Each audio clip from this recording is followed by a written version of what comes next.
오늘 또 그대의 최고의 날입니다. 임은미 선교사 묵상입니다. 2022년 1월 29일 토요일 최고의 날. 여호와의 말씀이 아닌 것과 그 상황.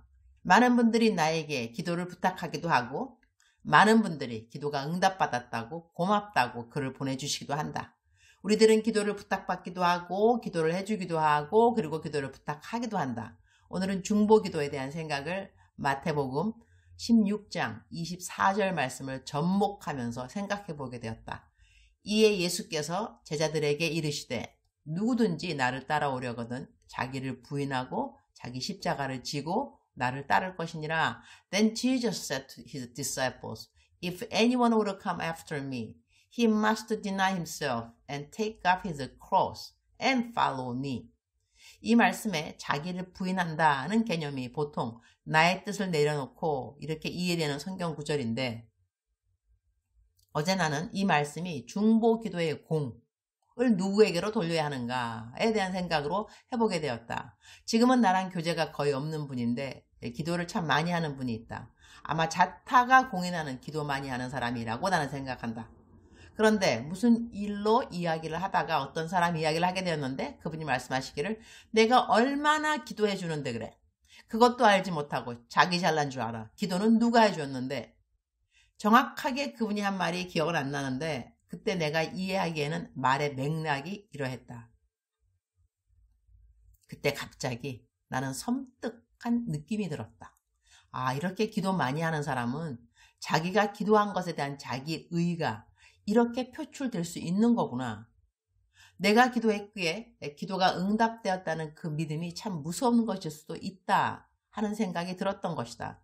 내가 암만 기도해도 기도 응답을 하나님이 안 해주시면 그 기도는 아무것도 아닌 것이다. 그러니 기도가 응답되었으니 기도를 응답해 주신 하나님이 영광 받아야지 내가 기도했더니 하나님이 응답했다고 나를 높이는 말은 하지 말아야 하는 것이다. 물론 우리같이 미약한 사람이 기도를 하여서 그 기도가 응답된 것이 기쁨이 될 수는 있으나 오늘 마태복음에 기록된 누구든지 나를 따라오려거든 자기를 부인하고 이 말씀이 기도하는 자리에서 어떻게 적용되어져야 하는가 그런 생각이 들었다. 누구를 위해 기도를 해줄 수 있다는 것은 그 자체가 감사인 것 같다. 누가 나에게 도움을 필요로 한다는 것은 내가 건강해 보이기에 도움을 구하는 것이 아닐까? 그러니 내가 영적으로 건강해 보이는 사람이라 영육간에 힘이 드는 사람들이 도움을 요청하는 것이니 그 자체가 고마운 일이라고 하겠다. 남들을 위해 기도해 주다 보면 내가 죄질 사이 없이 기도에 시간을 보내게 되니 그것도 감사한 일이 아닐 수 없는 것이다.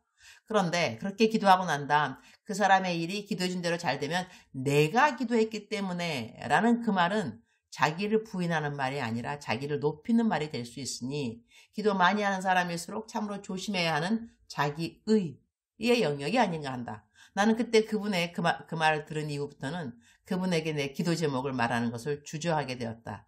그분의 자기의를 충만케 해주는데 보탬이 되는 것이니 말이다. 나를 부인한다는 것은 내 삶의 모든 영역이 아닌가 한다. 내가 기도를 해서 누군가의 기도 제목이 응답되었다 해도 나의 기도였다는 생각은 부인하면서 사는 것이 건강한 기도인의 자세가 아닌가 한다. 예레미야 23장 16절 만군의 여호와께서 이와 같이 말씀하시되 너희에게 예언하는 선지자들의 말을 듣지 말라.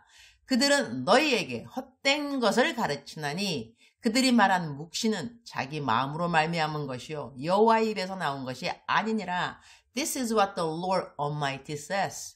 Do not listen to what the prophets are prophesying to you. They fill you with the false hopes. They speak visions from their own minds, not from the mouth of the Lord.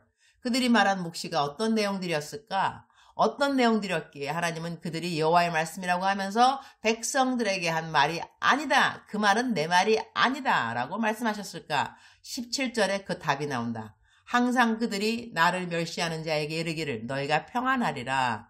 여호와의 말씀이니라 하며 또 자기 마음이 완악한 대로 행하는 모든 사람에게 이르기를 재앙이 너희에게 임하지 아니하리라 하였느니라. They keep saying to those who despise me, the Lord says, you will have a peace. And to all who follow the stubbornness of their hearts they say no harm will come to you. 즉슨 사람들이 듣기 좋아하는 말만 한 선지자들이었다는 것이다. 그들이 혼이 나야 하면 혼이 날 것이라는 말씀을 전달하지 않고 하나님을 멸시하는 자들에게 이르기를 너희가 평안하리라. 여호와의 말씀이니라 라고 했다는 것이다. 하나님을 멸시하는데 평안하면 되는가? 불안해야죠. 또 자기 마음이 완악한 대로 행하는 모든 사람에게 이르기를 재앙이 너에게 임하지 아니하리라 이렇게 말을 했다고 하니 악을 행하면 벌이 내리니 악을 행하지 말아야 한다고 말을 해야 함이 당연한데 그렇지 않았다는 것이다. 다시 말하면 선지자인데 거짓말을 했다는 것이다. 예레미야 22장에는 이런 말씀도 나온다. 11절 선지자와 제사장이 다 사악한지라. 내가 내 집에서도 그들의 악을 발견하였노라.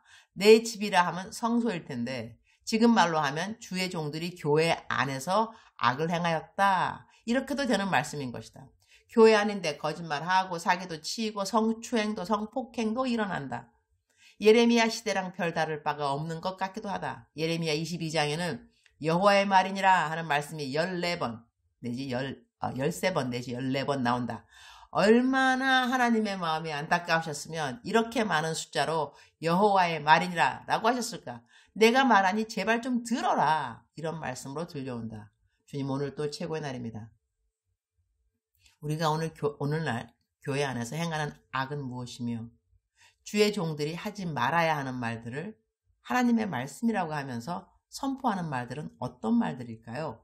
23장을 읽고 있으면서 23장 읽으면서 우리 백성들이 정말로 하나님 두려운 것이 무엇인지 모르는구나 그런 생각이 들었습니다. 우리들의 죄를 용서하여 주옵소서. 하나님의 말씀을 경히 여김을 용서해 주시고 하나님의 말씀을 그대로 전하지 않고 사람들이 듣기 원하는 대로 전하는 것을 또한 용서하여 주옵소서. 주님의 말씀을 듣고자 한다면 그 말씀대로 살고자 하는 마음이 있다고 그렇게 기도하는 우리가 되도록 도와주옵소서. 주님 사랑합니다. 주님 감사합니다. 오늘 또 우리 주님 저를 보시면서 하루 종일 기쁘시면 참 좋겠습니다. 사랑하는 그대여, 사랑하는 그대여 출석 부르고 있습니다. 대답하셔야죠. 우리 사랑하는 그대, 우리 사랑하는 그대니까 더 뭐라 그러죠? 정감이라 그러나 그거 느껴지지 않나요? 우리 사랑하는 그대여. 아주 좋은 것 같습니다. 오늘 내가 새롭게 한번 써봤는데 우리 사랑하는 그대여, 하나님이 사랑하는 그대여. 우리가 이 사랑한다는 말 들으면 들을수록 하나님이 우리 사랑한다는 말 들으면 들을수록 억만 번 들으면 들을수록 더 기분이 좋고 힘이 생기는 말 사랑, 사랑, 사랑 이것이겠죠. 하나님이 그대를 사랑하십니다. 제가 간헐적으로 드리는 말씀 있죠. 하나님이 그대를 사랑한다는 것은 느낌이 아니라고 했습니다. 믿음이라고 했습니다. 하나님은 그대를 사랑하십니다. 믿고 나가시기 바랍니다. 그리고 이러한 믿음은 하나님을 기쁘게 한다는 것이죠. 우리가 하나님을 기쁘게 하는 것은 우리 삶의 목표인 거 그대 알고 계시죠?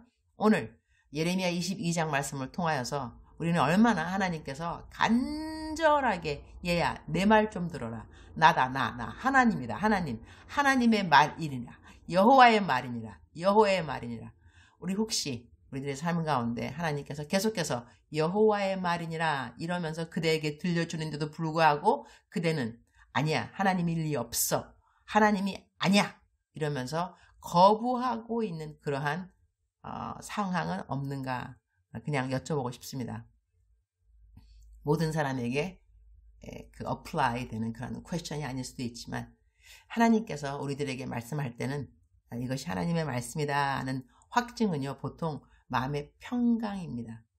내가 하나님이 원치 않은 일을 할 때, 원치 않는 길을 갈 때는 마음속에 불안함이 있게 돼 있습니다. 불안한 거.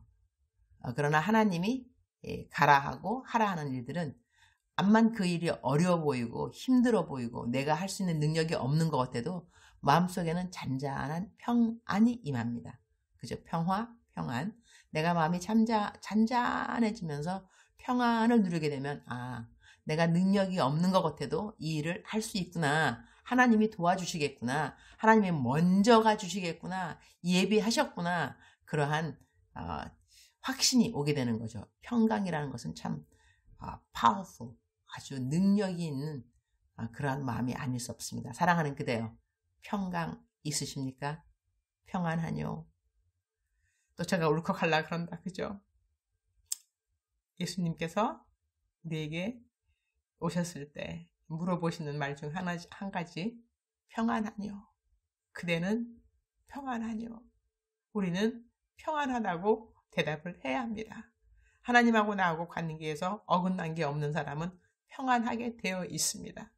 평안하뇨? 네, 하나님, 평안합니다. 이것이 그대와 나의 대답이 되기를. 어떤 분 저한테 그러시더라고요. 도대체 선교사님은 언제 울컥하는지 모르겠다고. 사실 저도 모르겠습니다.